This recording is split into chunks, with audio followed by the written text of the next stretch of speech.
What is going on, folks? My name's Parker. This is Parker's Pucks. Now, I normally cover the Vancouver Canucks, the local hockey squadron here in Vancouver. This year, though, the Canucks have not been doing so hot, and they will not be making the playoffs. So I figured let's do some coverage on some teams that will make the playoffs, like in this case, the Carolina Hurricanes and the Nashville Predators. So this is our first Central Division preview between the first-seeded Carolina Hurricanes and the fourth-seeded Nashville Predators. Now, the Hurricanes, like I said, coming in as the 1 seed, finishing just 1 point ahead of the Florida Panthers. Meanwhile, the Nashville Predators had to work hard to get in here. They had to fight off the Dallas Stars, hang on to that 4th seed to secure a spot in the playoffs. Now, Carolina has been one of the best teams in the NHL this season. If you've been just focusing on other divisions, you might not have noticed, but Carolina has been just phenomenal this year. They've really built on their first round exit from last year in the bubble after taking down the Rangers in that play-in round, losing to the Boston Bruins. But here they are in 56 games, sitting at the top of the division with 80 points, a 36-12-8 record. That's outstanding. Meanwhile, the Nashville Predators did not have their work cut out for them. If you look at the athletics model by Dom Lucian, you'll notice that in about mid-March, so just a month and a half ago, 2 months ago, they had a less than 5% chance of making the playoffs. And that was with Dallas and Chicago looking like they would be competing for that 4th playoff spot.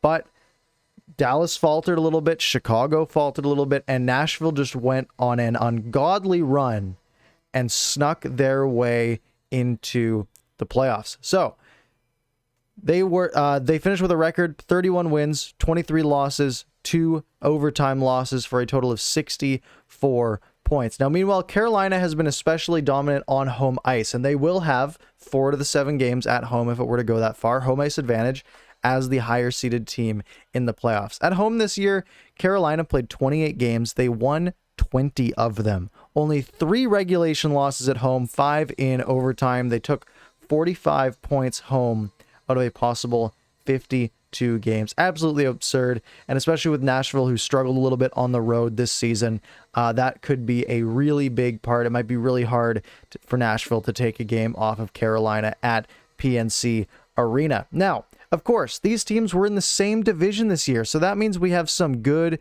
head-to-head numbers. We don't just have them playing 2 or 3 times in the season, and out of an 82-game schedule, not a big deal, but you know, a 6th of their games were against, or a 7th of their games were against each other. So Carolina had the Preds number in this head-to-head. You look over here, you look at these first couple of games, 4-2, 4-2, 3-2, 5-1, 4-1, 3-1. 6 games in a row, Carolina Panthers just taking the Preds number and not even making it that close, right? There was the one game on March 9th that went to overtime. The rest of them were never within a goal, right? 2-goal game, 2-goal game, 4-goal game. Like, absolute dominance from the Carolina Hurricanes. However, once Nashville started to pick things up in the last month and a half of the season, well, we saw them play against Carolina just the last couple of nights here on a Saturday night. The Preds won 3-1, and on Monday night, the Preds shut out the Hurricanes 5-0. So they might have a fighting chance in this series. Again, the Predators had to win 20 of their last 28 games to even make the playoffs. So if that trend means anything, they might have a fighting chance in this series. Now, let's start with the players. Actually, let's look at this first. We have the total goal differential here as well. Carolina 24 goals, Nashville 17, and a total of 6 wins for Carolina and only 2 for the Preds. Now, well, let's look at the goaltending battles here. And again, my writing is beautiful and you can't hate on it at all. Let's look at the goaltending here. Alex Nedeljkovic, only 25 years old, has emerged as a really good goaltender for the Carolina Hurricanes. When I say really good, 932 save percentage is really good, folks. 15-5-3, a really good record, you know, only losing 8 games, winning 15, a 932 save percentage, and a 1.9 goals against average. Absolutely outstanding numbers for Nedeljkovic. James Reimer, almost the exact same record. 15 wins, 5 losses, 2 overtime losses, so just varying by 1 overtime loss. But you look at the numbers, 906 save percentage and a 266 goals against average. So Nedeljkovic didn't have the team in front of him playing as well, it seems, but both of those goalies have been fine.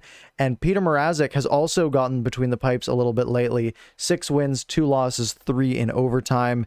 But he's had, in a sort of shorter sample size, only 11 games, he has a .923 save percentage and a 2.06 goals against average. So goaltending on the Carolina side, you got to think Nedeljkovic is going to be the guy there, and not a lot to worry about. You might worry about him being young, but if you want to talk about young goalies, we can also look at Josi Saros on the other side for the Nashville Predators, who is also 25 years old and also had an outstanding season. 21 wins, 11 losses, and 1 overtime loss. But look at those numbers. A .927 save percentage, 2.28 goals against average. Just top tier stuff from Josi Saros. And of course, they still have Pekka Rinne there. Now, he's like 38 years old or something, but he is, and I think he had a shutout last night.